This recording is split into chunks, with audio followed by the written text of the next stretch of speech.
We are live. Good evening. It's Friday night. You know what that means. It's time for the number one sports podcast in the world. It's time for sports for you. Live on YouTube. I'm John. That's Mark. Yeah. Nick Freeze be back on Tuesdays on assignment tonight, but we're live on your TV screens, your mobile devices, your laptops and desktops on YouTube and on X. Make sure you subscribe to Sports View Podcast on YouTube. Subscribe to Channel House Media on YouTube. Like us on Facebook at Sports View Podcast. Follow us on X, Instagram, and TikTok at Sports View Podcast. Follow me at John Watson0984 X and Instagram and TikTok. Follow Mark on Instagram. Hi, I'm Mark. I'm Mark1 on X. Follow Nick on X, Instagram, and TikTok at 99 Gorilla. And ladies and gentlemen, we are also live on the YouTube and X for the Culture Clash Network. Our partners, Culture Clash, Marshall Mikes, of course, Humble Roses, Society Pop Culture. Shout out to Nessa. Shout out to Cash. Shout out to JP, Nova, the whole crew. And of course, that's also the home Sports View Wrestling as well, myself and Trail. So, welcome to those who are watching us for the first time on the Culture Clash Network. So, make sure you hit that subscribe button and follow us on all socials. Lots to talk about tonight, as we are literally 48 hours away from the best two words in sports. Game 7. The NBA Finals, the first Game 7 in 9 years. And it is happening Sunday.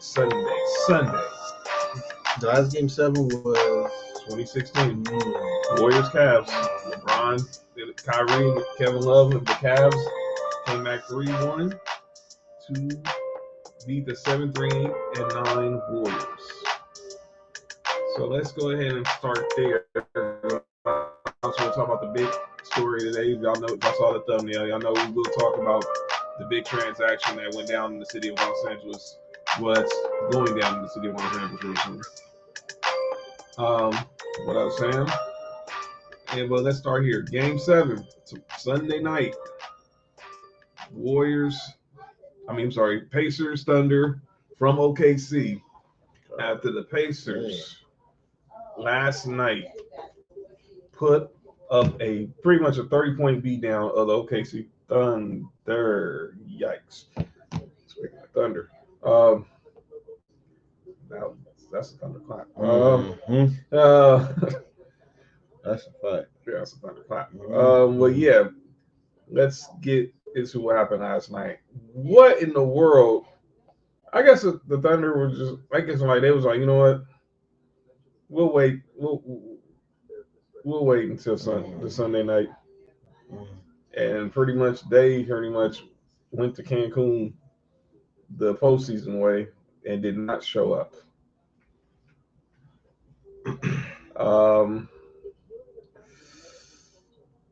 They played a great game. The Pacers can't even take that away from Rick Carlisle. What they did last night. They came to play. They came to play last night, and they showed their defense was intensity. They just was ready to not be losing on their home court. And let's just talk about one of the the memes of the night. And this could have been a precursor for what we could have expected. We should have saw this. I call this a little demon time last night. I think we got what the heck was going on with Pascal Siakam in that pregame huddle? Oh, that's the look when you nutting and she keeps sucking. Wait. Or as my boy Matt from That's Freaking Wrestler said, that's when she's licking around the tip. It's Freaky Friday, ladies and gentlemen. Oh, that was funny. So, but Siakam had a game last night. He had 30 points last night, but he had literally the play of the night last night. That happened near the end of the first half. Let's look at his poster of one Jalen Williams. Jalen Williams, 16 points, throws it away. Halliburton comes out with it. Cross court, Siakam for the slam. Oh!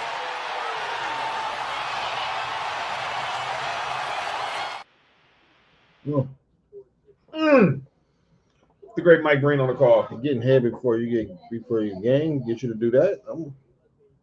They always say women weekend legs. Hey, yo, John, you good? That's what they said in Rocky. That's what they said. That's what Rocky said. He said women weekend legs. That's what they said, huh, John? Rocky said that.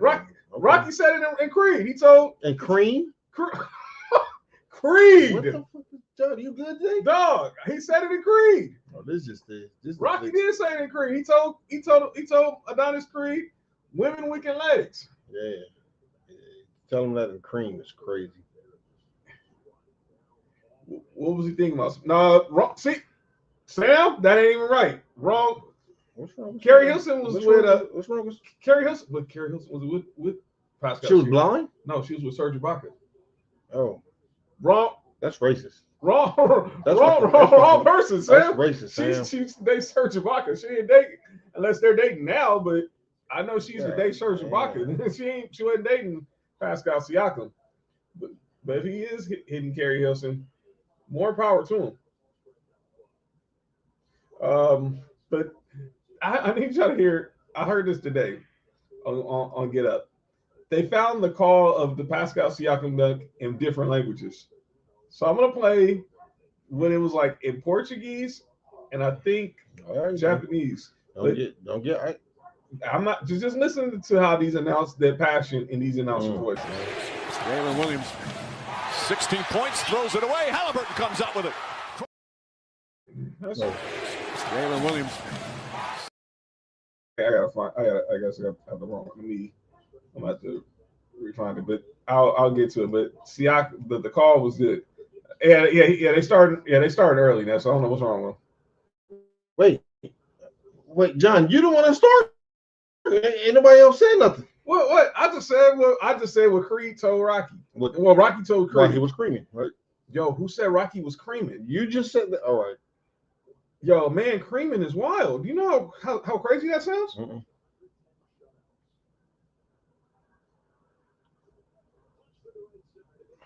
But anyway, the Pacers got the dub last night, and it was a good game for them. Now we on the game 7.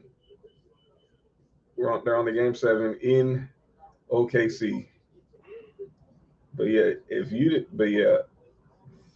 I don't know what OKC was thinking. Just pretty much laying down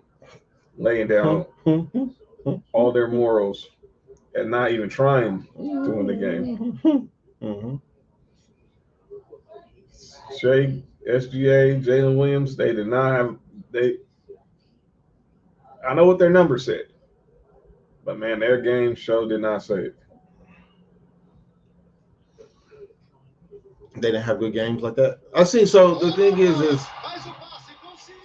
the Pussy, Yeah, I found it. What the fuck? I will play it in a second. I found it. It's the Portuguese call and the Korean call.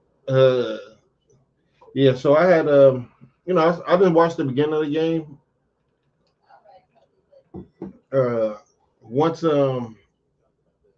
somebody in our group chat started complaining about the NBA, that's not starting this. That's when I start watching. It's crazy because the Pacers started out the game like 0 for 8, mm-hmm. and ended up blowing them out. Yeah. Do not let the final score fool you because the Pacers won by 17. They were up 30 going into the fourth quarter. I got a lot of grievances to file today. But go ahead. They were up 30 going into the fourth quarter. So do not let the scoreboard fool you. I know the final score was 108-91. It wasn't that close. It was not at all. The finals, when they went into the fourth quarter, the score was 90-60. 90-60. They did not show up. So now we move on to game 7 again Sunday night. Do you remember? All right, John. Go ahead. This is only me and you is in the group chat. Yeah. The complaints was is this bad basketball, 0 for 8, this, that, and third. Yep. John, do you remember the finals game in the 90s? Which one? When one team finished the game with 56 points? Yeah, it was Utah Jazz. I know who it was. I know too. It was Utah Jazz against the Chicago Bulls. But But in the moment of this game this is bad basketball. Why nobody brings up that? I'm sorry. Okay. All right. Never mind. Go ahead. Yeah. Anybody was saying that was bad basketball. I mean, come on now. Y'all want to go back to the days when I always keep saying, y'all want to go back to the days when Charles Oakley and John Starks were all stars? Y'all want to go back to those days? You want to go back to the days when B.J. Armstrong was an all star? Well, he's better than Trae Young, apparently. Days when people comparing, saying that Kendall Gill will be better than Bron or Anthony Edwards. Y'all really want to go back there? Y'all really want to go there? Y'all really want to go there with that? Come on, man. Stop. That barbecue chicken. Yeah. Some wings too. They look like mini drummets with just barbecue sauce on them. That's that kind of rip. What kind of mess? So for those wondering what's going on, I'll tell y'all behind the scenes right quick. I went to Domino's, got me and Mom's dinner, and clearly their wings are false advertising. Yep. Shout out to you, Domino's, but them wings are You said trash. shout out to Domino's? Yeah. Oh, wow. That's I said why. Oh, she said wow. Wow, this don't make no sense. What? Yeah. We know nothing about My man David 100 in the building. What up, David? David, what up with it? David 100 in the building. Wolfpack, Circle of Trust in the building. So yeah, I called OKC in 5, but clearly that's not going to happen. So now we get the best 2 words in sports. Game 7, and I will still call OKC with the win. However, history has showed the teams who won Game 6 after going into the Game 7 went on to win Game 7. The last 3 instances, the teams that have been down 3-2, and they won Game 6, won Game 7. LeBron, Steph Curry. No, 2010. Oh, you going to finals only? Yeah, just finals only.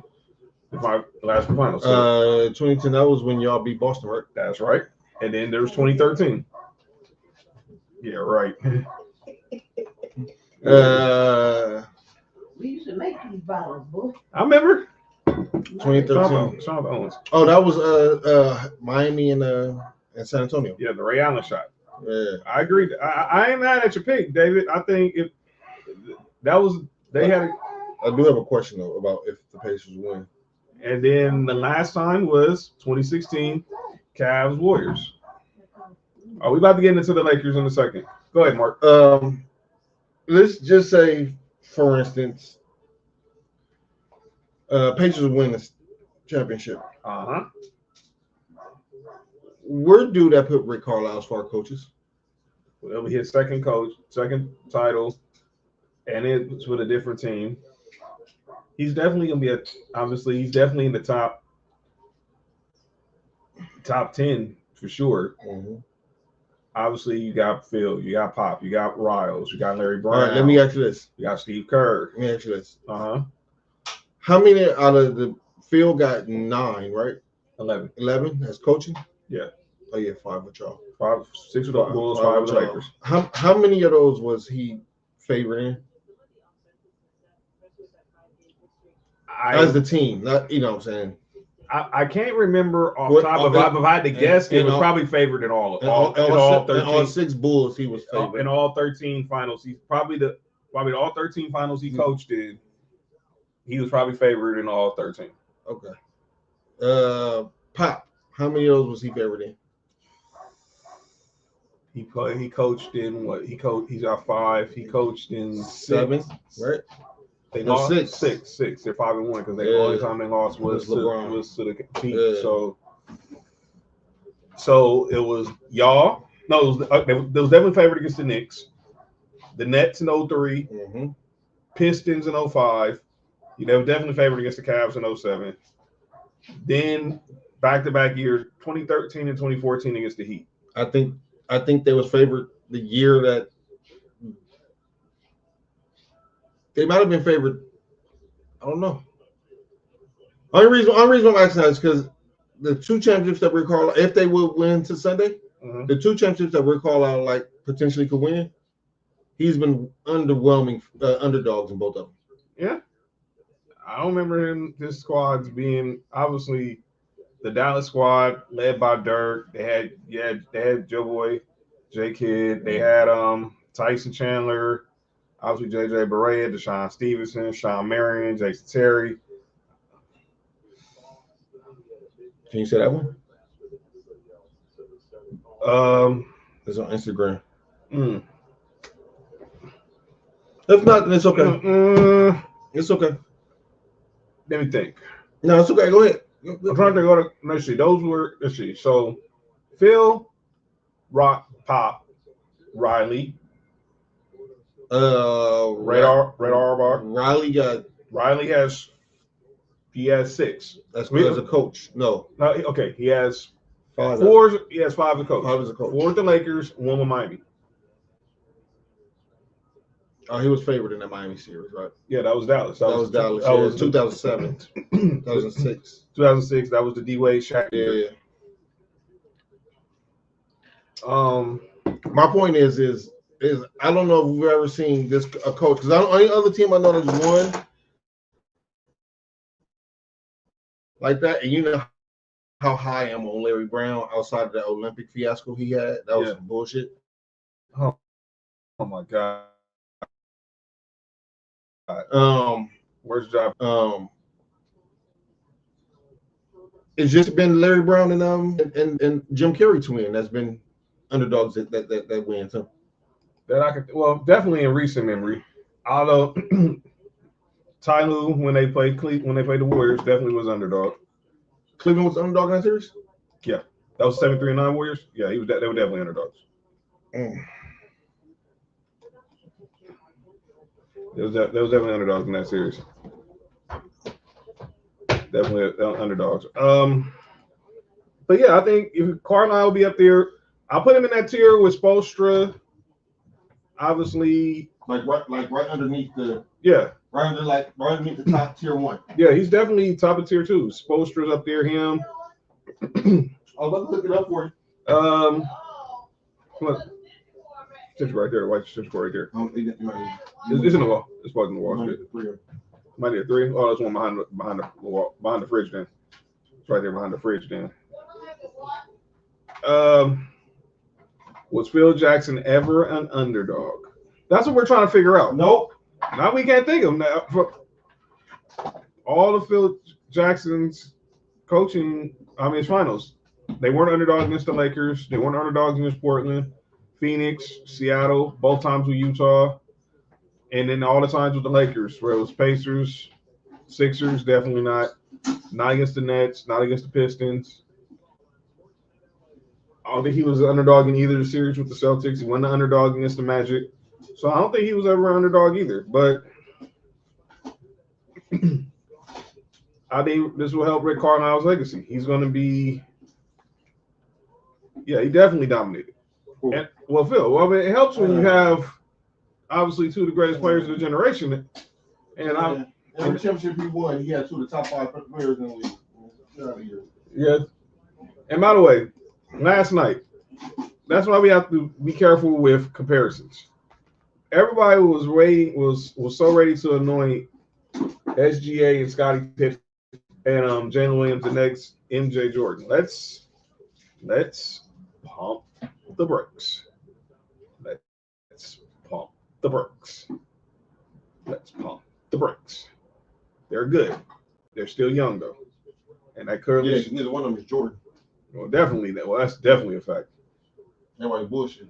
And I'm really trying to figure. And I'm nothing against Jalen Williams, but he's definitely not. That's not disrespect Scottie Pippen like that. Like, let's not really like disrespect Scottie. I don't know disrespect Scottie like that. Like, you got that Gilbert Arenas quote? Which one? About how the second option never get. Oh yeah, I'll find. I saw it. I was watching it this morning. So obviously, there's been a lot of talk lately about ring culture. Oh, yes, my favorite topic right now. And a lot of this is stemming from obviously from LeBron's Conversation on his Mind of the Game podcast with him and Steve Nash, and obviously talking about how sports has become overly infatuated with ring culture, specifically when it comes to the NBA, it comes to basketball, where it doesn't take away your greatness if you don't have a ring. Let's talk about this. And let me say this, and LeBron didn't just focus on basketball. Fix the camera right quick. He also focused on this is a sports conversation because he mentioned just because Peyton Manning had one, but he had corrected. Peyton Manning has two. That doesn't mean he still can't be in the same room with Joe Montana and Tom Brady. Because that's the top two right there. Right. And then you brought up Marino. Yeah, Marino. Everybody knows Mark. He thinks Dan Marino's the greatest passer of the football in NFL history. As a Bills fan. And he only got the Super Bowl once and never won. He got there once as a rookie and never went back. Mm-hmm. Ever. He has some of the worst defenses we've ever seen, though. Go ahead. His defense, man. But, man, if they would have gave him some of the defenses like that offense where he's got Chuck Muncie and Mark Clayton and Mark Super Duper. I mean, that was some. Give him an average defense.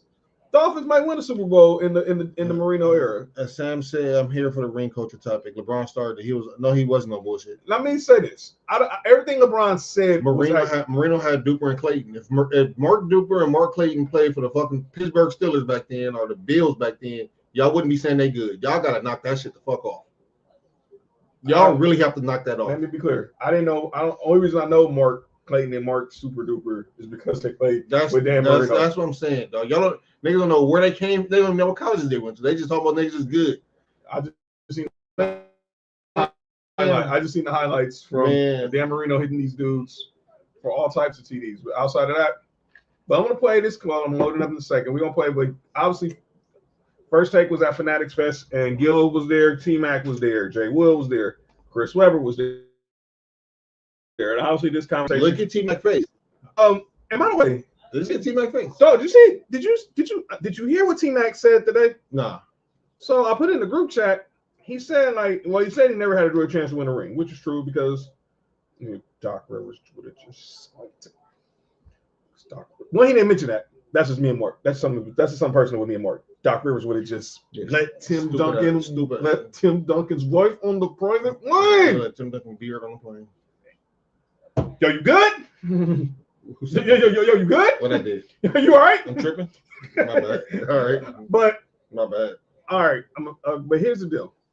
He basically said Grant Hill was hurt. He didn't have his best player. He was the best player, wasn't he? No. T-Mac said he didn't have the second best player. That's what I was trying to figure out. Because I know he didn't say Grant Hill was the best player on the team. All right. When? I was like, when he signed the contract? All right. All right, T-Mac. All right, Mac. I get what you're saying now. But, no, I agree with everything LeBron said, but... He said, I agree with some things LeBron said, but let's not pretend he didn't have a part in... No. He did. He did because... I'm going to explain why. But everything I agree with, everything he said was accurate. But then he also fed into it by, trying to win a championship. Yeah.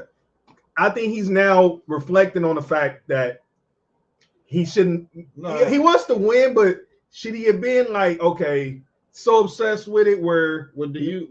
And this is the thing, and I'm not. I don't even want to come off as a LeBron apologist. Right. But do y'all understand why he did that? Yeah. Well, that's going to be part of the conversation when we get to the end because I showed y'all the clip from PK Subban, but that's going to be also part of the conversation. Oh. What I will. But here's what Gil said this morning. We don't play the whole 2-minute clip. We ain't gonna play maybe the first 60 seconds of it. But this was Gil on First Take this morning talking about the whole ring culture. Saying is actually correct. Like, when did ring culture become a thing, right? When you talk about a team award, something that a structure needs to win, does not boost you in front of individual accomplishments. And when you used Kobe, would frowned upon what LeBron said, I would disagree with that. Got you. I would disagree with that. I remember what I said there. In real time, Kobe had 3 rings. Y'all wasn't treating him like a 3-ring player. You was treating him like a sidekick. He was considered a sidekick. He was considered a Robin. He was considered the next Pippen. In 2002, with 3 rings, we were still comparing T-Mac. Who was better in the league? You couldn't convince the NBA down the middle who was better. So between T-Mac and Kobe. Totally true. Totally right? true. So if you're sitting there with 3 rings and you're still being compared to someone who doesn't have rings, what do you think happened? I need individual accomplishments. Can you please get rid of Shaq? Right? Because if it was about rings, there was no reason for the fallout with him and Shaq. The fallout was about you only respect the driver of the. It's just up right there. So that's what Gil was saying. Gil is 100% right. So Gil basically was talking about Gil is 100% right. You go to Kobe's first, the rings through the Kobe Shaq era. And like Gil was saying, I think people sometimes they only focus on the one, they don't focus on the 2. Because Kobe did get treated kind of basically like he was a Scottie Pippen those first 3 championships. And he was right. There was a time in the NBA where there wasn't no definitive argument between Kobe and T-Mac. And you're talking to the biggest Kobe fan in the world. I'm the biggest Kobe fan in the world. Them dudes was literally 1A and 1B when it came to wing players from that 2000. And 2000, I'm gonna start with T-Mac got to Orlando from 2000, probably like 2001, 2002, all the way to maybe 2005. It was, and there's a couple of years where most people probably say T-Mac was better, and that's including with Kobe rings. And Kobe, they played the clip from when Kobe did he did a benefit at down here at LA Live, and he was getting interviewed by Jimmy Kimmel. He said it. The person who always gave him the hardest was T-Mac. Was the problem was Tracy McGrady. So I had no problem with what Gil said. Gil was right. The question is being asked, and he asked, when did we start getting infatuated with ring culture? LeBron. At the end of the day, LeBron. See, unfortunately, Kobe wasn't, and this is all due respect to Kobe, Kobe wasn't never go be better than Jordan in some people's eyes because Jordan is the best shooting guard of all time, right? Right. So that door was already going to be slammed on Kobe no matter what, unless Kobe would have came in and won like 8 or 9 on his own as number 1. Which again, that's crazy. But and Will is right. Ring culture is all LeBron hate. Well, but even then, but it is though. Yeah, but it is though. You know where I want to go. You know where I want to go, right? Go ahead. Jordan fans started this. Well, that's where my point of contention is. This whole thing is around Jordan. Because do y'all know the first time the media called Jordan to go is he didn't have a ring yet? No, he's when he won MVP and Defensive Player of the Year in the same season. So this is where wasn't LeBron? That's where Fat's right. I agree with you on that, Fat. Go ahead, keep going. The first time the media called Jordan to go, he didn't have a ring, not one. But now when you time to move the goalposts when it comes to LeBron has to have the same amount or be undefeated like Jordan was to be in that same comparison with him. LeBron not trying to change the narrative. What LeBron said was true. And then even if you look on Jordan's statue, after he won 3 championships, it says the greatest of all time. I never saw that. And so the narrative isn't changing with LeBron. The narrative started with Jordan. And how the goalposts move and how people view Jordan, it started there. Because we can in 89, we can say Jordan was the GOAT. Or it was some media saying Jordan was the GOAT. He didn't have a ring. But now you have somebody who has 4 championships. You fast forward to 2025, who has 4 championships. He can't be in that conversation with them because if people started off with rings. I want to go back to something else LeBron said in that conversation. So, like we said, everyone got infatuated with rings, but everyone focusing on the basketball part because it's LeBron. But he did go with football. Like I said earlier, he brought up Peyton Manning. You can't tell me you can't have Peyton Manning in the same room with Brady and Montana just because he only got 2 rings. Mm-hmm. You're not gonna be able to tell him Barry Bonds is. Who do we argue? But Barry Bonds is the GOAT. No, let me say this. Yes, I agree with you there. But when people don't say Bonds, who else do they try to say is the greatest baseball player of all time? Since we've been growing up, it was only 2 dudes. Griff? Yeah. Mm-hmm. How many rings Ken Griffey got? No. All right. Okay. No. See, and this is the part. What Ethan is saying is what a lot of other people were saying. Infatuated with rings, why you go to South Beach? Y'all acting like LeBron didn't want to win. He didn't say he didn't want to win. He's actually saying that. And what he's saying is all because one player might not have no rings, like a Karl Malone, a Steve Nash, a Iverson, a Barkley.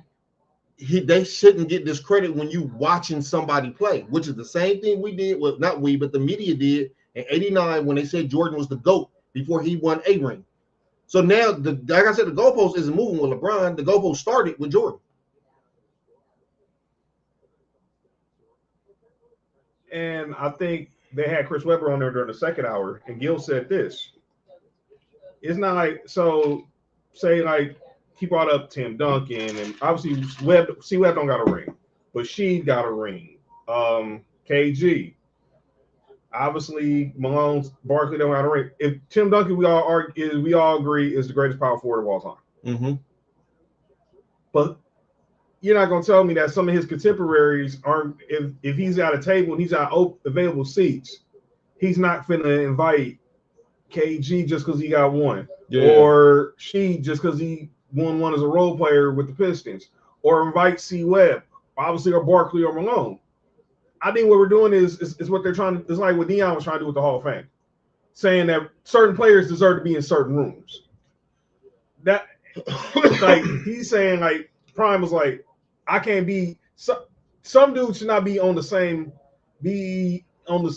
floor as me. Some dudes need to be, but like in the outhouse. But this is what I'm saying. Even with Deion saying that, and Deion might be, to me, the second to third best defender we've ever seen play in the NFL. Once we get into the top level, no, we saying, yeah, we're not saying that Champ Bailey and Charles Woodson is as good as you, right? But when we talk about the greatest of cornerbacks, we can all have a conversation about all these cornerbacks. That's all I'm saying. Like, you're not gonna tell me you're not gonna put I know Deion is the GOAT of cornerbacks. Like you said, you're not gonna say Charles Woodson, Revis, Champ. You're not gonna tell me Darryl Green. They're not gonna be at the same table with them. With him? Well, hold on. Will said, I'll say as a Jordan fan, I think I'm the biggest Jordan fan. I feel Jordan started being called the GOAT based on how he played the game. It was something we've never seen before. And Will, I have no problem with that either. But my thing is now, if let's just say if LeBron still had all these accolades but not winning a championship, he wouldn't even be considered a GOAT. But we also seen Jordan '89 as that's the first time I've seen the media say Jordan was a GOAT. He hadn't won yet. So that's what I'm saying. The goalpost isn't moving with LeBron. Our boy Brave Raider, what up to you? Pablo says, let's go Braves. Jordan and Kobe had the city, the coach, and the talent all come to him. LeBron had to leave to get that. That's one thing that, nothing that you can, but I'm not, but all that's team stuff. I'm not factoring that in, you know what I'm saying? Which is true. He's right. All that's true. Whatever Jordan needed to do for the team to be better, the Bulls did it. Whatever, Shaq came in, had Kobe here. They still brought in arguably the greatest coach ever. They had him here. Dog, we seen and we know the reports of who LeBron was asking for in Cleveland. Nobody wanted to go to Cleveland, or their owner was a piece of shit and didn't want to do nothing. So when people say why he leave, that's the reason why. Hold up, Fat. Look, we clearly just said Deion's the greatest. But don't tell me you can't have Champ Rod Woodson, Darryl Green, and Revis can't. They're not. Well, come on, man. Well, all the dudes went in Hall of Fame first ballot too. Sorry, Mama. No, ain't no I agree again, Mark. Better go. Yeah. There's some ice in there already.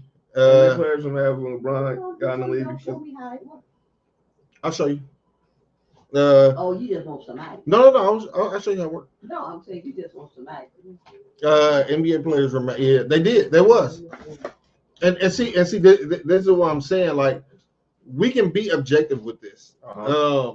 The ring culture, I agree with. The ring culture is more LeBron hate than anything else.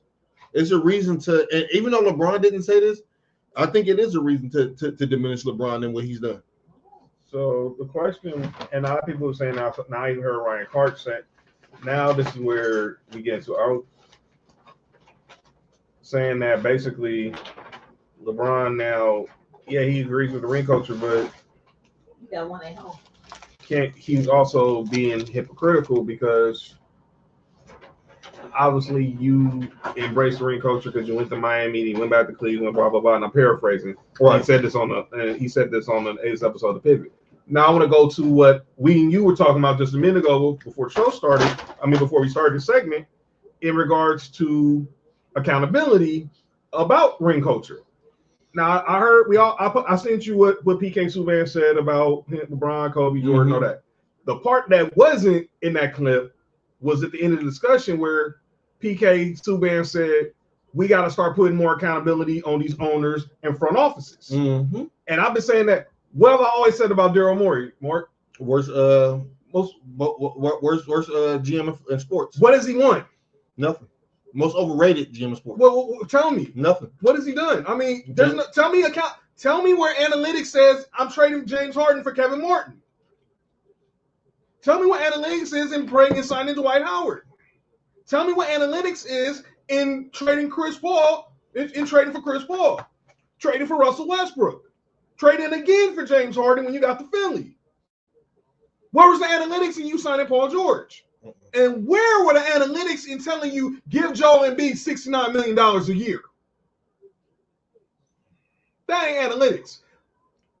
That's you seeing high talent and you put a premium on it. What up, Lee John? Then, as I was saying about Sam Presti, he's had 20 great years of building a roster, from KD, Russ to Harden. Yep. Now to SGA, Jalen Williams, and Chet. Yep. How many rings? They about to get enough, but hopefully right now they're at 0. But we'll see what happens come Sunday after Game 7. And that's where when we get to the whole Laker discussion about ownership, I'm going to discuss, while we're watching the Dodgers right now, why we need to put more accountability and more resources into hiring the right people to build these rosters, so LeBron doesn't leave, so Carmelo doesn't leave, so Kobe Kobe was leaving because that was some personal stuff. That's a whole nother conversation. So players don't even be tempted to say, I'm going.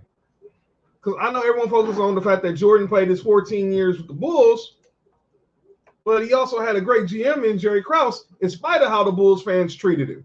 Well, and that's also because Jordan treated him like crap. Y'all saw The Last Dance. They basically called the man a hobbit. Daryl Morey should never get another shot of front office job again. Well, we'll see what happens in Philly. And another thing I have a problem with is, I put this on my Twitter. I didn't say nobody's name, but I said 23 originally said this, but it's only a problem when this 23 say it. The same thing LeBron said, Jordan said in an interview years ago. Mm-hmm. It was never an issue when Jordan said it, though. Of course not. Why is it the issue now that LeBron said this? And I think, like I was saying earlier, I think LeBron is reflecting now. He's gonna be out the league. He got one more year. This is it. Because someone pretty much was asking, is he gonna stick around for when Bryce goes? He pretty much said it. No, I will not be shocked if sometime this season we find out this is LeBron's retirement tour. We gonna find out before the season. We gonna find out in the off season, during the off season. This is LeBron's final season. You can tell LeBron is starting to talk more. He's starting to be more. Dog, LeBron ain't never been as talkative, dog. Like publicly wise. I think he's starting to get to that I don't care mode. You know how like when people get older, like they get Kobe did it. Yeah, you know what I'm saying? They start saying, yo, I don't care no more. I don't care what happened. And Will Wright, most people and see that's what I do respect. We all know Will. Will is Jordan. But you don't have to put down LeBron to praise up Jordan. You know what I'm saying? Exactly. And I do agree, Will. A lot of greats won't be appreciated till they're gone. Dave 100 said LeBron had his time. He needs to allow his sons to shine on their own. Well, I think he does. But like most dads in his position, David 100, they're going to be very hands-on. Every great dad, you see me with Deanna, with Shador. Keyshawn was like that with his son. With his son. Most athletes. Dwayne Wade with his. Dwayne Wade with Zaire. Yo, you all right, man? You all right, man? I can read your thoughts right now. You all right? You all right? Yeah, it was Zaire. He was. I hear he balling overseas right now. Yeah. Michael Thompson didn't really do much with Clay, but he basically went to Tim Floyd when Tim Floyd was coach at SC. Was like, just let my son be a walk-on because he wanted to stay in school. He wanted to stay in LA. Yeah, exactly. Everybody's reading Mark's thoughts. Everybody's reading Mark's thoughts right now. Everybody knew exactly what Mark was thinking right now. Everyone knows exactly what Mark. Yeah, Nijon, you knew exactly what Mark was thinking. Sam knows it too. Y'all tripping, man. Of course, I agree. If I was in the shoes, I'd do that for my son as well. I agree too. LeBron not gonna be as much as y'all think. Yeah, he is. Oh yes, he will. Watch media coverage. You see a lot of people losing a lot of money. Yo, Will, relax. Will, relax. Will, what's wrong with you? My nigga. What's wrong with you, dude? That's my nigga right there, man. No rules every Wednesday, 7:30 on Instagram Live with this guy and the person who made this comment, Ill Will on Instagram. What's wrong with y'all dudes, man? What's wrong with y'all dudes? But we're gonna talk more about this discussion on Tuesday when Nick is back, because obviously we're gonna let him say his piece about it. If people miss Sam said if people miss Tom Brady, they'll miss LeBron. They miss every great when they're gone. You know. Yep. Fact. Come on, man. Ma. They're having the orgies back there again. Ma. Y'all don't know what's going on. Y'all really want to know what's going on in my backyard right now. Pussy at play. It's black ones too. Black pussy. Always talking about it because and mostly colored ones. What you say? It was a multicolored cat, no?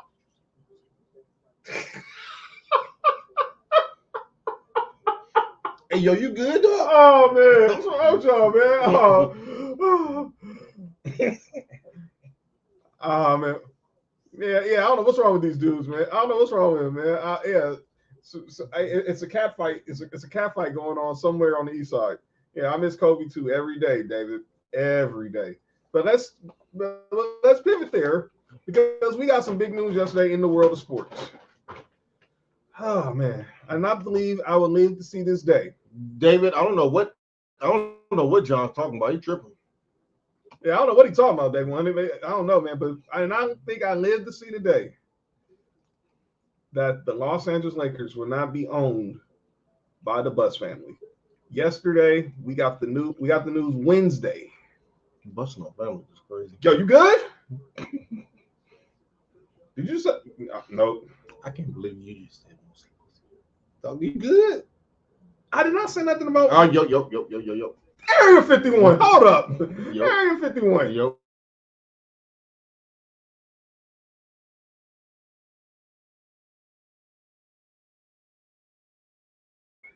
All right, man. My bad. I totally forgot who I'm talking to. That was my bad. Fraudulent slip. All right, so let's talk about it. The Buss family are entering an agreement to sell the majority of their share of the Lakers to Mark Walter, who we all know is the current owner of the Dodgers.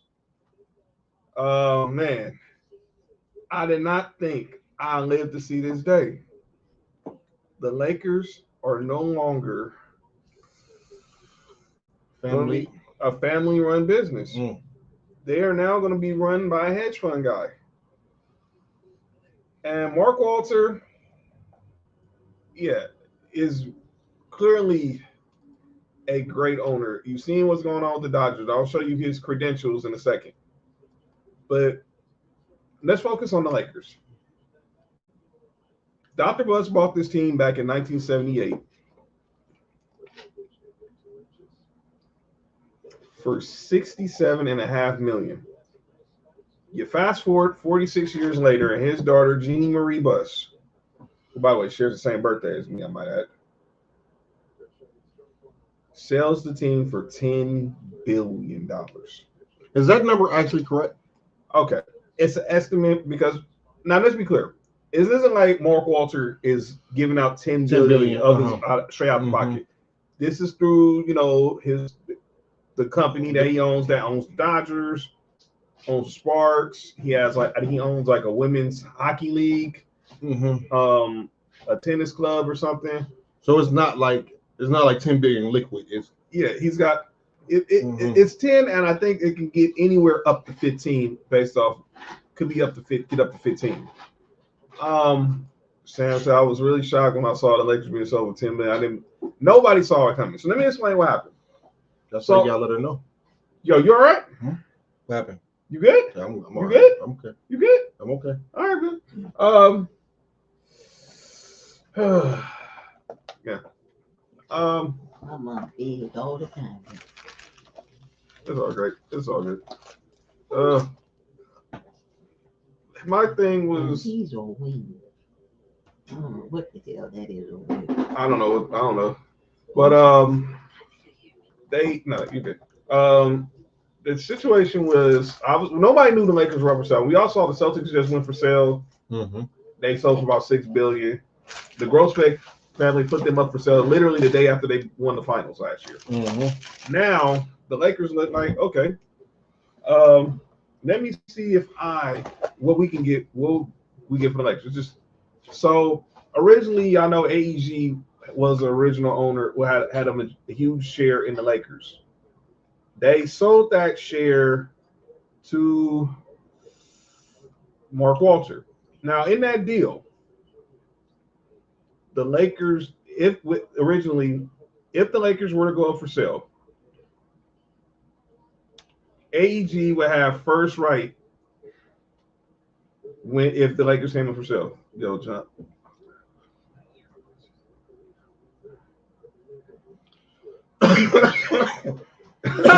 What the heck? Hey, Will, I don't even know how to respond to that. So when AEG, they sold their share to Mark Walter about 4 years ago.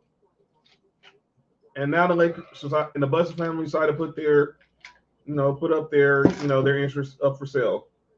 That is why they had the first right to try to buy the Lakers if they came up for sale. And now Mark Walter, who is a billionaire, a great owner, a great businessman, is now the owner of will eventually become the owner of the Lakers once this deal gets approved by the league. Now Jeannie Buss will still remain as the governor. Now I want to be careful when I say this. This was the same situation with Mark Cuban. When Mark Cuban sold his majority share of the Mavericks to the Adelson family, they told him he was still going to be the governor and he would still have some control on basketball decisions.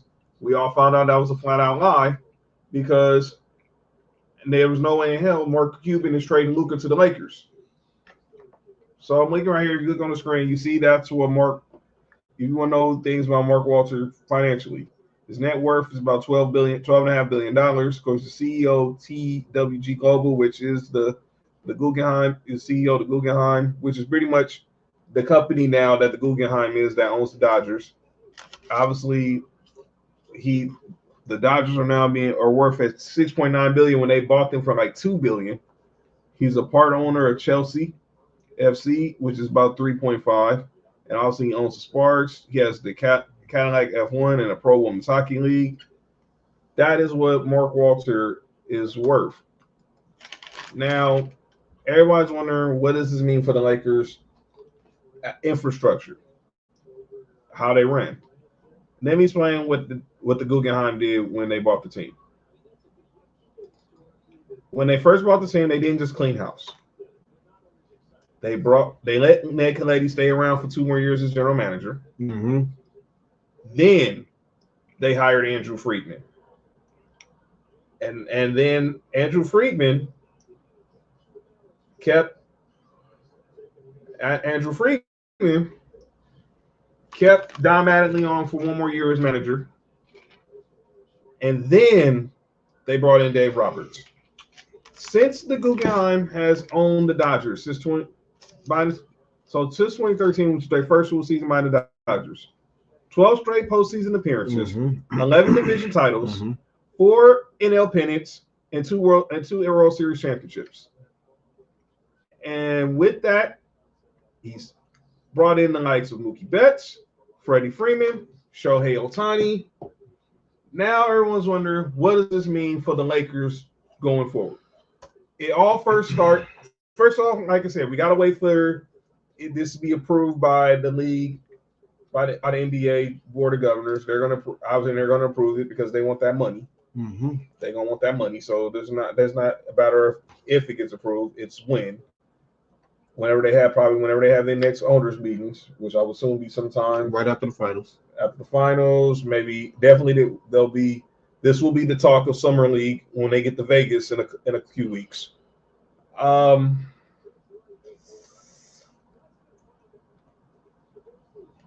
think he's going to take the same approach with the Lakers as he did with the Dodgers. He's going to be patient and play the long game. Sam says, I see Mark Walter doing a change in the front office with the Lakers like the Dodgers. He switches from Kalady to Andrew Friedman. So here's a question, Mark. So David Miniman has this article. Who could be Mark Walter's Andrew Friedman for the Dodgers if they decide to move on from Rob Pelinka? Do they go try to get Bob Myers out the booth? Do they go try to break the bank for Sam Presti? Do they go try to break the bank for Masai Ujiri? Who can be his Andrew Friedman? I think it's gonna be one of the two of the latter. I think they're gonna try to break the bank for Sam Presti. It's gonna be hard to get him out of OKC because he probably gonna get especially if they win a championship, he's probably gonna get a statue somewhere out there. Uh-huh. But either him or Ujiri, I can see him. All three of them good options because those are good basketball minds, and that's what you need. Absolutely. Rob Pelinka's Kobe homie, so I think so. To that, I was never Rob. Well, Rob Pelinka, like I said, he got the job because he was Kobe's agent, and Jeannie always wanted to keep it in the family. But now, let me tell you that now. that's what they like doing. Them days are over. And everyone's wondering, what does this mean for Magic? I don't think Magic's coming back to be president. I think he was just literally, what up, Snowman? He literally was just saying when he was on First Take before he headed up to take his annual European vacation with the family. By the way, Antonio Brown, you ain't right for that. Oh, he called Magic's son Cam Hayward. Yeah, you didn't even spell Cam Hayward's name right. That Cam Hayward's funny for that. But I don't think Magic's coming back to run the team. He said he's had many opportunities in the past to try to, be an owner, but he's only one to own. He's been obviously he was approached by the Pistons with under Joe Tom Gord, mm-hmm. who's the owner of the Pistons, because obviously Magic's from Michigan. Obviously, Peter Guber, who's one of the owners of the Warriors, tried to get him to go up to Golden State. By the way, the Golden State hired Nick Kerr as an assistant last week. They hired the what? Nicholas Kerr as an assistant coach of the Warriors. They hired a Nicker. Okay. What did you just say? Mm-hmm. Did you say Steve Kerr just hired a nigger? He did hire a nigger. Yo, you're not just called this dude's son, your dog. Is that his name? He's Nick Kerr, right?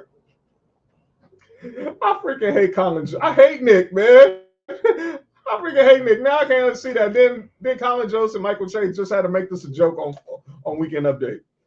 For those who don't know the story, Steve Kerr has a son named Nicholas, but everyone calls him Nick. Steve's son. So his name is. He was coaching the Warriors G League team. His name is Nick Kerr. His name is what now? Nick Kerr. Mm-hmm. I had to make sure. What up, Greg? Make sure you have to announce that separately. Mm-hmm. Nick Kerr. Uh-huh. If you say it close, you might say you're a Nick Kerr. Do you think that Steve did it on purpose? Man. Let's just. I mean, let's just be honest. Do you think that he did it on purpose? Man, yes. I think so too. Yeah. Come on, man. Ain't no way. Yes, that's his name, John. Look it up. Go find the Weekend Update when they said Steve Kerr was kind of hilarious. Steve Kerr. I had the clip. Let me see. I hope I still have the clip. I just want to know what is that called? Reverse racism? No. No.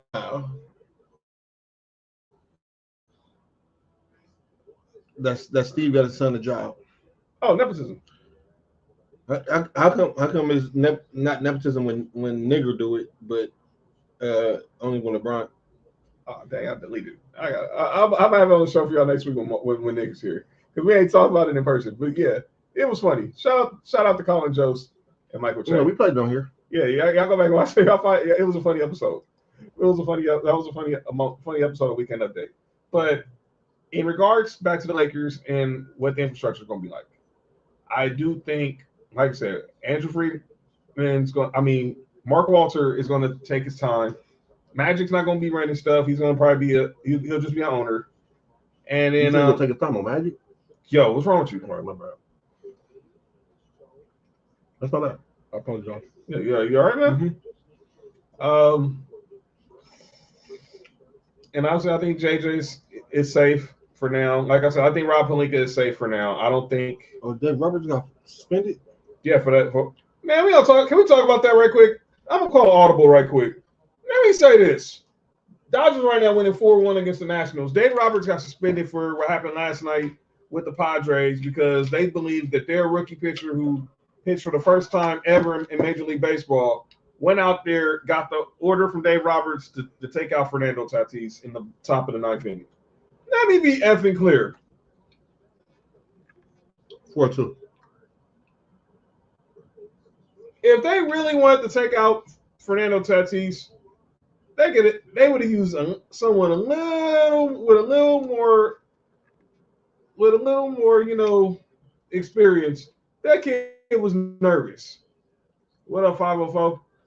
That kid was nervous. He didn't go in there to try to take out Tatis. And Mike Machado saying, "Oh, the Dodgers were to pray that his MRI come back good." What you gonna do?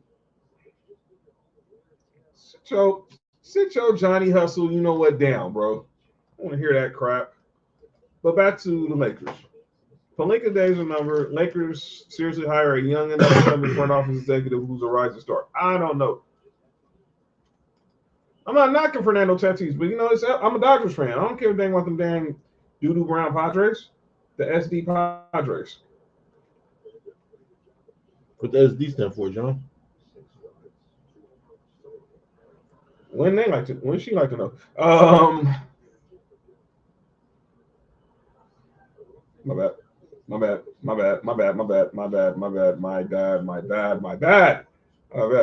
see you. My bad. But Fernando Tatis is a good player, but it's Dodgers over here. I don't give these dudes no love. I ain't gonna never stop.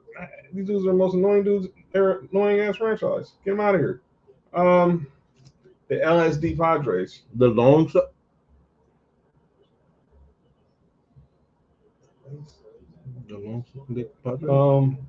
I know. You think I know. Don't tell my brother my brother Daryl that I'm bashing the Padres. Her husband used to play for the Padres. I know that. Like y'all know, it's Dodgers over here. Tony Gwynn, I still think is the greatest hitter of all time. I still think Tony Gwynn. You good right now? You good? That's a melting emoji. Oh, it look like pumpkins. Oh man. Okay. But like I said, I think Rob, JJ, they're safe for now. There's going to be no rush to fire them. JJ's staying. JJ's not going anywhere. Rob, count your days, buddy. But like I said, when they get the ownership involved, good God, go foul. That's foul. But when they get, all right, John. Remember what your doctor said. I'm sorry.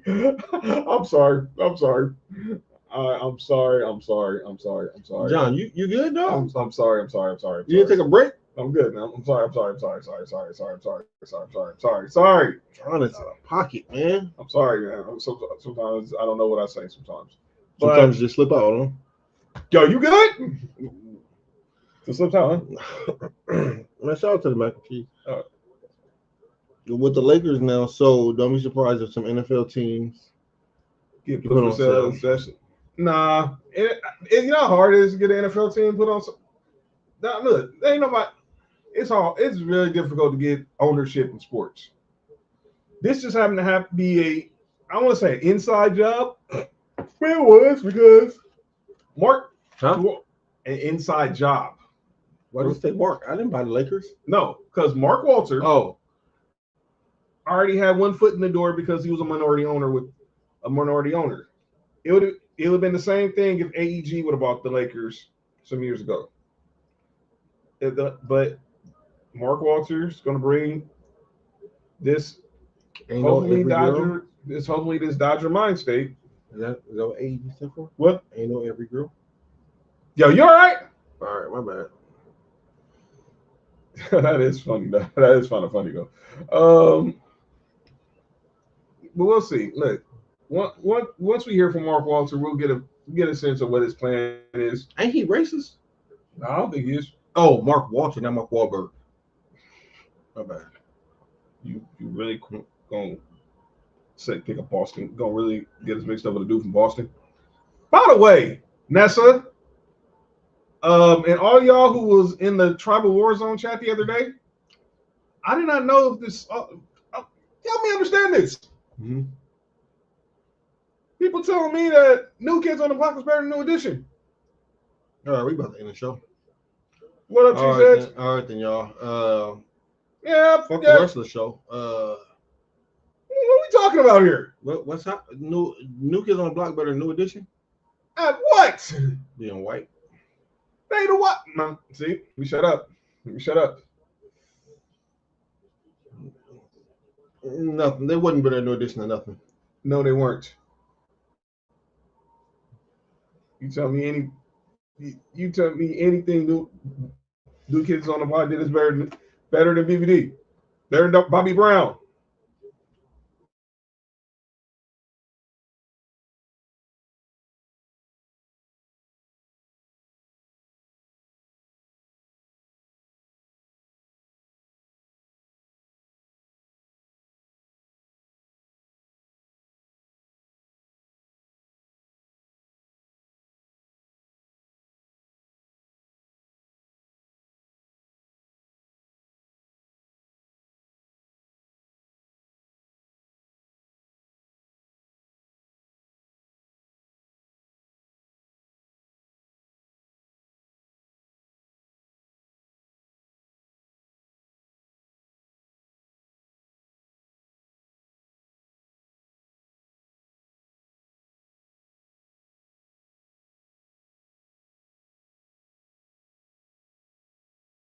Somebody's waiting?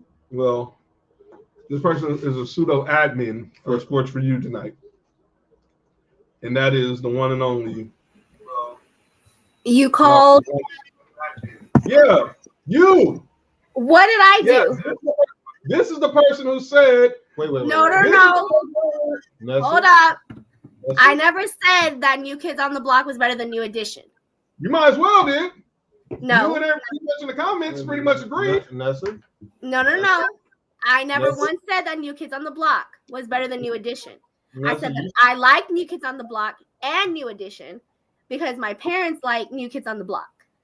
Well, who'd you like more? I like New Edition more. Okay, but okay, so you get a pass. But someone else said that night. The other people that were talking about it was Alex. Yeah, a homegirl else from work. Angel. Yeah, The other Angel. Dark Angel was wrong. But did your mom say New Edition was better than New Kids on the Block was better than New Edition? No. She just said that Trow wasn't allowed at the house because he didn't like New Kids on the Block. Wait. She said what? Trell's not allowed in the house because he don't like New Kids on the Block. Oh, I'm with Trell. I'm not lying, but there were people who said it. Now, I there were was people like, who wait, said it why are you calling out my name? And I didn't say none of that. because you were leading Why are you calling out her name? I was not leading no You're charge. leading I New was Kids on the talking Block. about NSYNC and Backstreet Boys. That was worse. We were talking about how it. I forgot how we ended up talking about that. Someone in the comments mentioned about boy bands. So then I'm the one that named Boys to Men and New Edition. I didn't hear you say New Edition.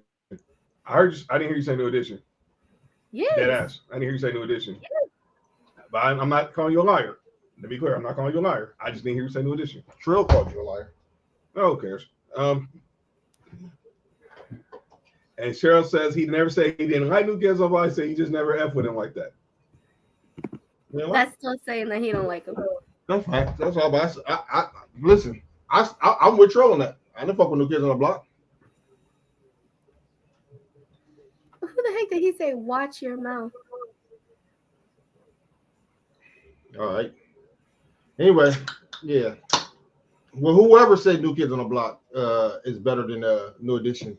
No. They might be going to hell soon. So. Everyone here wants to sing every NSYNC song in the world. God don't like ugly.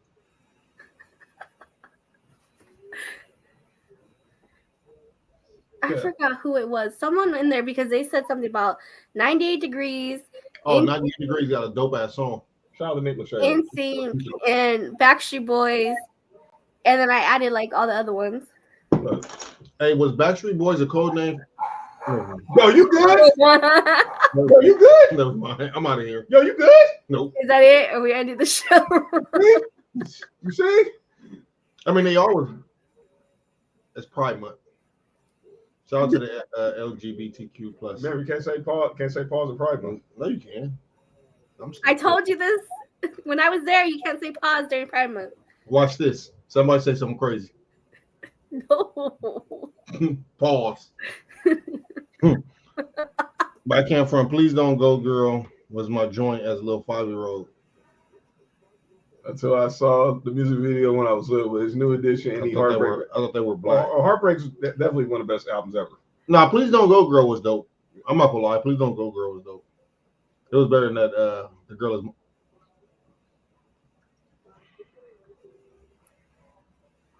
That's what you want right now? Oh, okay.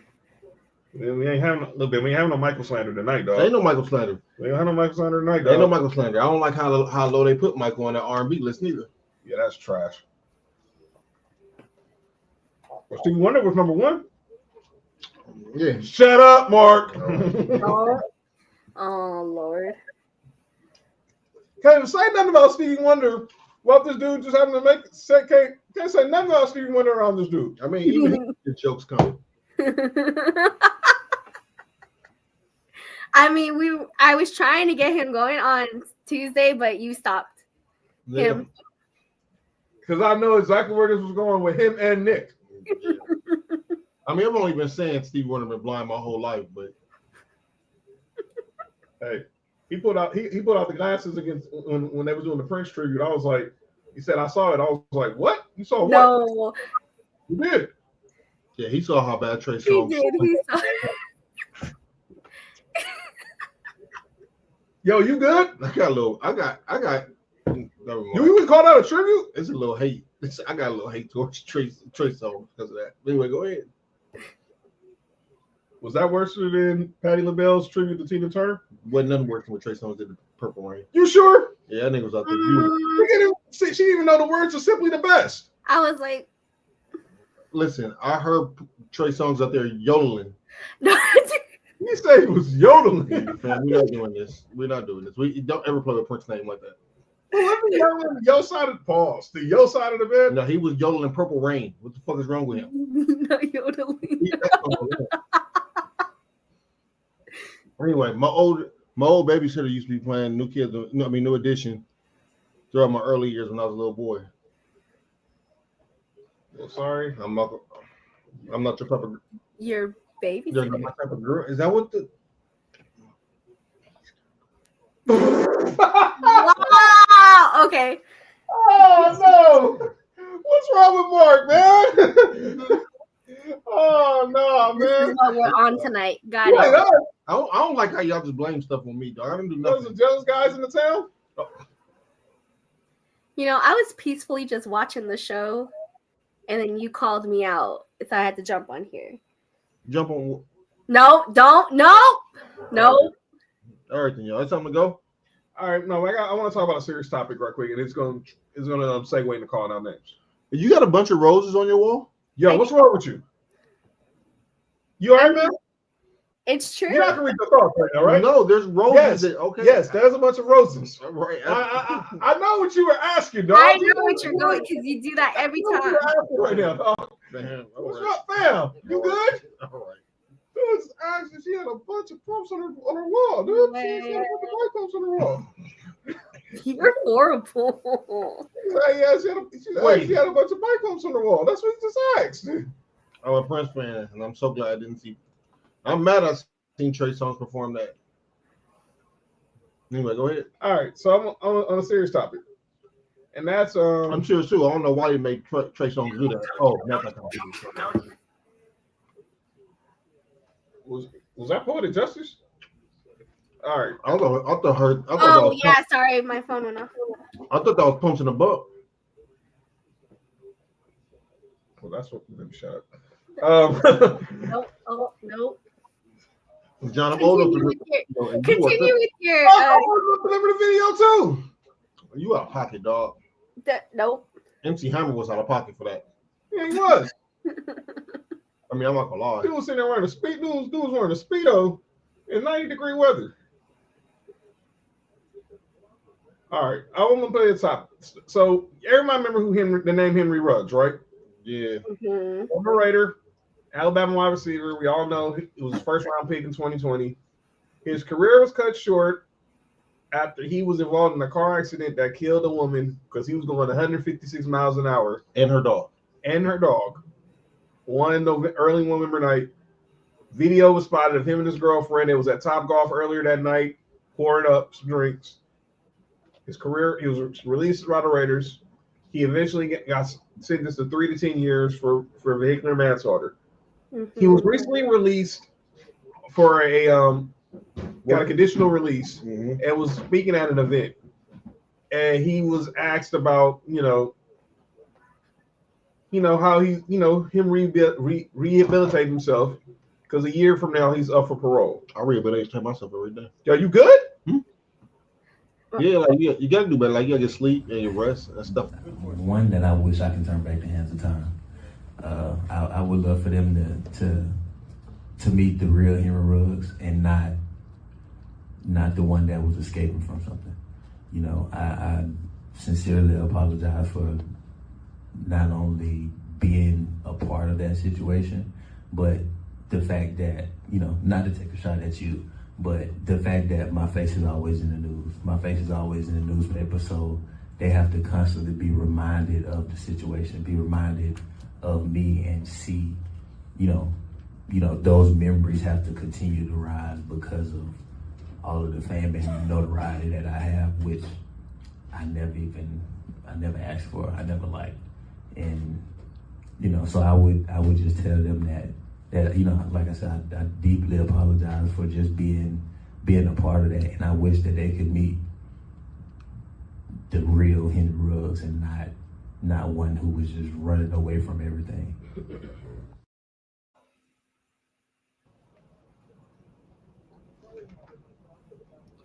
Nessa, what did you do? What do you mean? What did I do? I asked for. Nope. What did I do?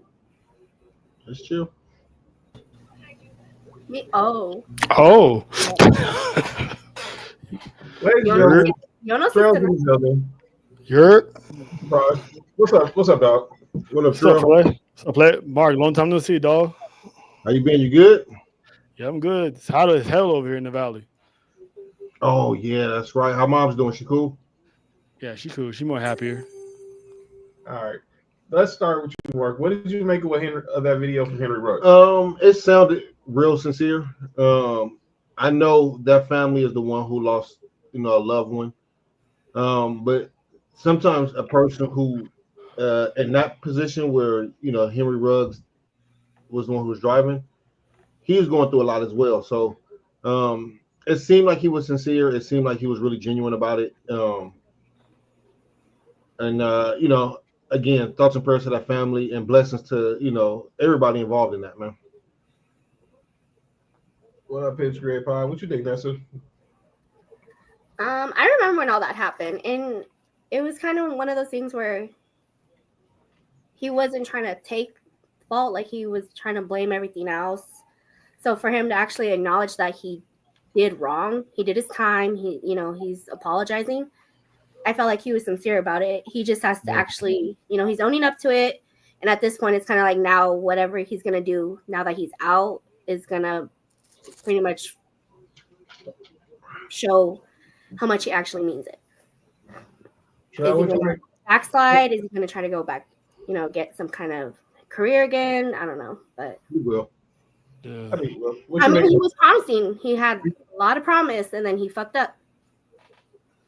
Oh yeah, that's true. I forgot about that. Mm-hmm.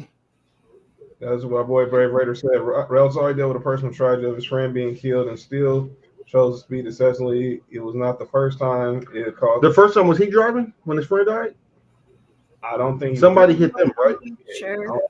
I don't think he was driving. I think somebody hit them. I think that's That's what I'm saying. He wasn't trying to. When it first happened, he wasn't like taking any fault for it. Like it wasn't his fault. This and that. When he was the one driving, he chose to drive that.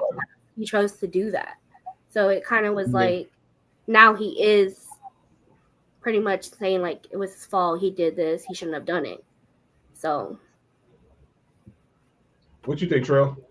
Yeah, I actually liked how he took ownership quickly, and it wasn't like he was just doing that to just want to get time off or trying to look good in front of the ward or anyone who has the power to let him go. He actually sat there, reflect, know he messed up. So hopefully I think you told me earlier today, John, he's up for parole next year. Yep. So hopefully he gets parole granted, gets back on the field, because he's going to be like still in his 20s, late 20s at that, but he can still be a serviceable third string wide receiver. And, if he still got it, he can still move up, the ladder. But if Vic can get a second chance, I think this man should, the way he's conducted himself, and, he's very apologetic about it, and, still showing love to the family that he affected that night. So hopefully it works out for him. He's out next year. I agree.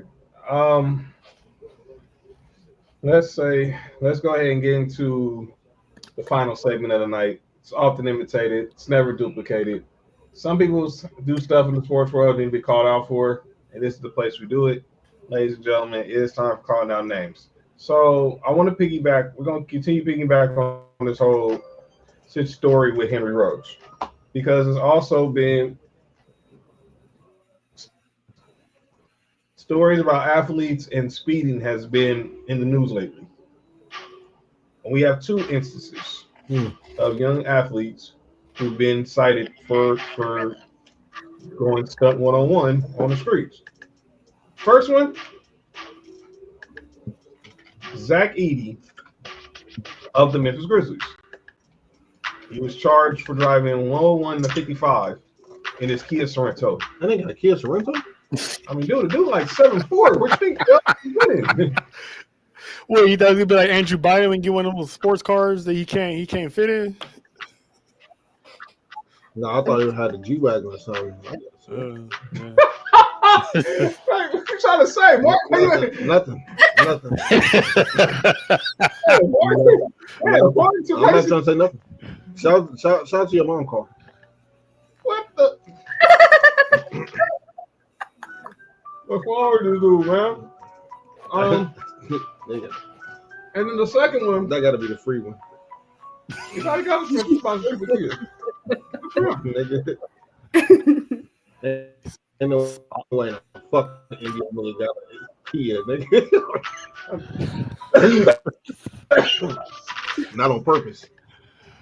The next one is obviously the more notable one. The dumbass. And that is one Shedeur Sanders. Shedeur Sanders twice has been cited for going 101. And most recently, he was cited this past Tuesday. You said twice? Yes. Mm-hmm. Now, let me say this to Shedeur Sanders and Zach Edey. Y'all just heard Henry Ruggs talk about what happened with him. I'm not saying that can be y'all, but you don't want to put yourself in a position where your license gets suspended or just the fact that you driving and it just be one night where you can miss a turn or you try to run that light. You don't need that in your system. To Shedeur, that's twice. The first time, okay, it happens. You're young, you're speeding. The second time, that's when you gotta slow down. And both of these dudes were in trucks. Like Shedeur was in like in a pickup. Hey, you know what? I'm just gonna say this. Both of these situations is one fuck up away from damaging someone's family, someone's life. But no one's gonna pay attention to Zach.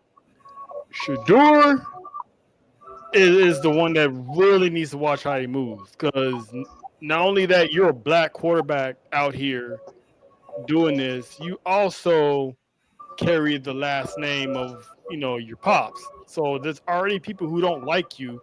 There's a reason why you got drafted so late already. And like I was telling you earlier, John, that video between him and dude from Miami is aging like fine wine looking back at it. For those who know what Trev's talking about, he's talking about there's a video of him working out with Cam Ward, the number one pick in the draft, now the Tennessee Titans.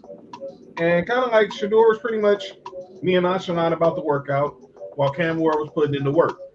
Mm-hmm. Here's another thing why Shedeur, while people were going to give Shedeur the benefit of the doubt. And I'm not putting him in the same category. It happened to LeBron too. Yeah, but it was only one to LeBron though.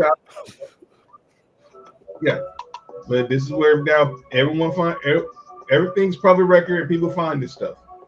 It happened to LeBron in 2007. He got caught speeding, and this is a man who's from the great state of Ohio, so he pretty much knows those streets probably like the back of his hand. Mm-hmm. But to Shedeur, to Zach Edey, and to any of these young athletes, entertainers who want to go out, who are driving late at night, be careful. And that's just life. Everybody, regular drivers, if you're in the comments, be careful. Because you don't know what's going to happen. You don't know what you might encounter.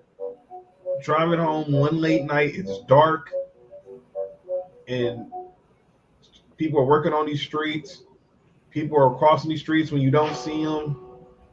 On fit? You do not want to put yourself in any type of predicament. What's up? Yo, you good? Me? Yes, you. I'm cool. You know, I'm listening. You know, we can hear you, right? Oh, my fault. My bad. That man. Yo, man, you was all right, man? Yeah. I mean, All right. Mark, you got anybody going on names?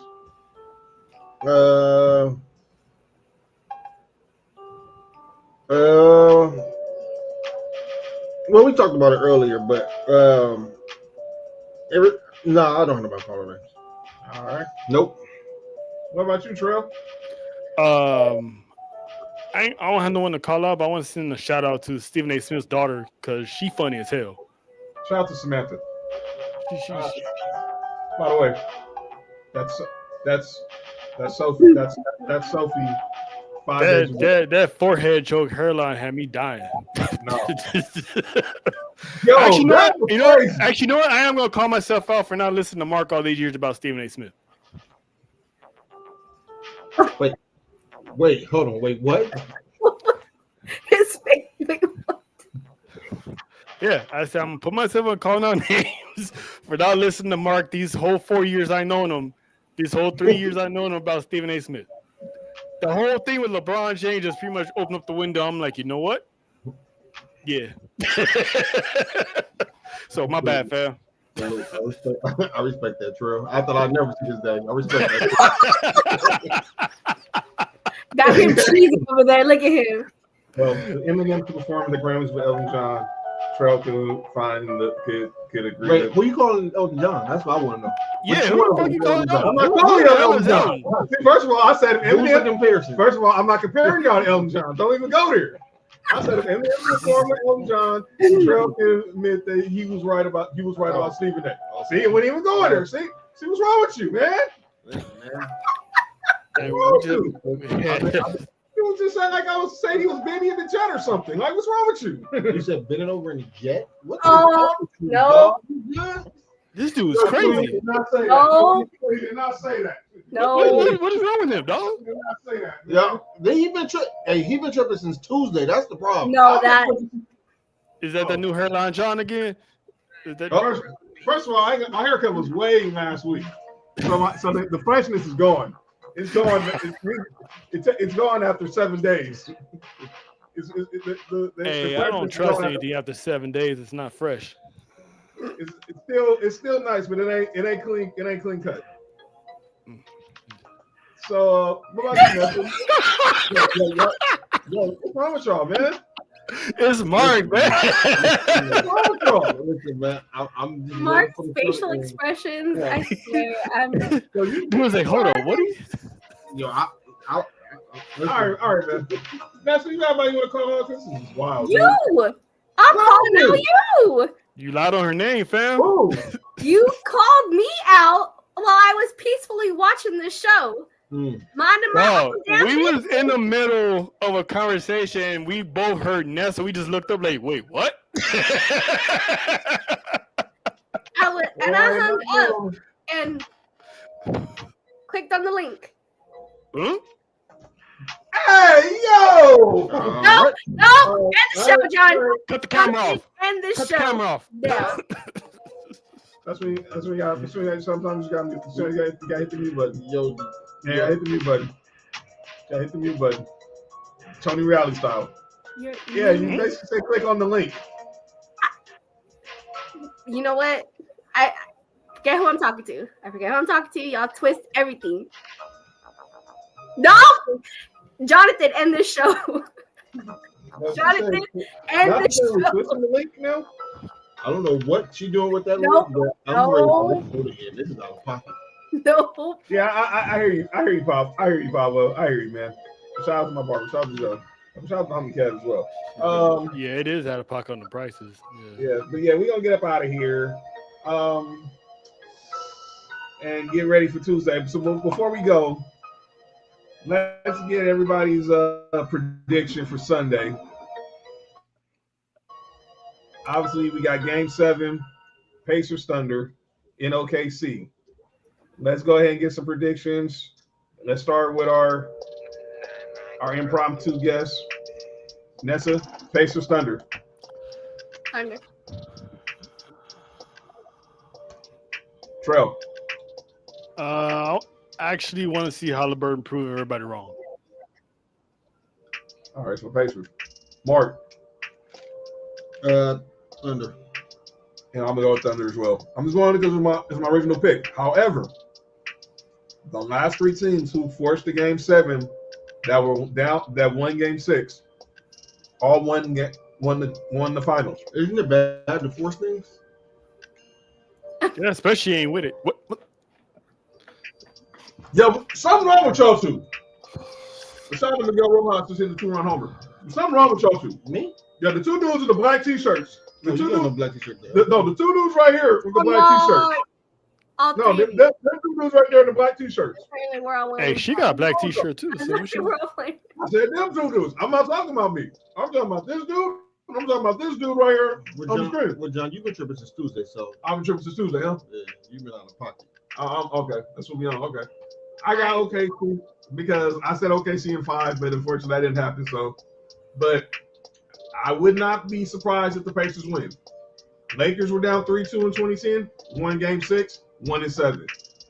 He's gonna do it Heat for were Reggie. down 3-2 in game 6, won game 6, 1-7. And then the Cavs were down 3-2, won game 6, 1-7. Can the Pacers follow that trend? We will find out Sunday night. The moment they said he was overrated, I was like, "Yep. If he gets to the finals, he's winning." So Sunday night, I mean, we will see. We'll be back on Tuesday to talk about it. We'll look ahead to the NBA draft is next Wednesday night. Could we start seeing player movement, i.e. Kevin Durant, Giannis? What's going on in Memphis? All that. Make sure also you check out these two along with myself. Mondays live at 4:45, 5 o'clock for Tribal Warzone, our WWE Monday Night Raw watch along. Wait. No. Yo, what's wrong with you? No. What is wrong with you? What is wrong with you? Going raw on Mondays is crazy. What is wrong with It's Netflix. Actually, not really, but go ahead. Netflix and chill. It's Netflix and chill going raw. All right. All right, I see what we on. Raw and chilling. That's what we doing. No. Right. And we'll be back on Tuesday. Gracias. Me, Mark, and Nick will be back in the studio. You can catch me and Trell. You catch Nessa with the Humble Roses podcast, and then catch me and Trell for Sports for You Wrestling. What up, Faith? Hey, Faith. What up with you? And you catch Trell on Thursdays on the Best in the World podcast with our boy Dale and the whole Sports Talk with Friends and Beer and BS Media. And then we'll be back here on Friday. So busy week for the Culture Clash, Townhouse Media, DWE family. We're going to get up out of here. Enjoy the rest of your weekend. Be safe out here. It's summertime. Stay cool. Stay hydrated. And stay healthy.